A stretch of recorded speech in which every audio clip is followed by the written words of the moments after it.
अगर आप अपने महबूब को राज़ी करना चाहते हैं, आपका महबूब आपसे नाराज़ है, आप किसी भी वजह से कोई भी बात हो गई है तो आपका महबूब आपसे नाराज़ है, आप चाहते हैं कि वो मेरे साथ प्यार मोहब्बत से बात करे, उसके अंदर रुकावट है, परेशानी है, तो मैं चाहता हूँ या चाहती हूँ, ये ख़वातीन भी कर सकती हैं और मर्द हजरात भी कर सकते हैं। इसके लिए आपने करना ये 11 आपने अगरबत्तियाँ ले लेनी है, 11 आपने अगरबत्तियाँ ले लेनी है, एक जैसी उनकी महक हो, यानी कि एक जैसी स्मेल हो।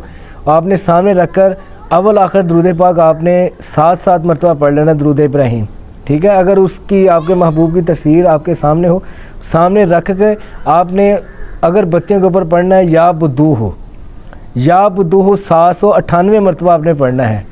798 मरतबा पढ़ने के बाद उन अगरबत्तियों के ऊपर आपने दम कर देना है, ठीक है। ये आपने 3 दिन तक लगातार इस अमल को ऐसे ही अगरबत्तियों के ऊपर करना है। जब 3 दिन आपके मुकम्मल हो जाएं तो उसके बाद आपने रोज़ाना एक अगरबत्ती ना आपने असर के टाइम लगा देनी है। पाकिस्तानी टाइम के मुताबिक बता रहा हूँ, अगर कोई आउट ऑफ कंट्री से देख रहा है तो वो असर के टाइम से वो अपना टाइम को मैच कर ले। असर के टाइम आपने ना एक अगरबत्ती जला देनी है उसके ऊपर, या उसके बाद आपने कुछ भी नहीं पढ़ना, सिर्फ 3 दिन ये अमल आपने लगातार पहले करते रहना है। उसके बाद आपने रोज़ाना एक अगरबत्ती जला देनी, 11 दिन आपने जलानी है।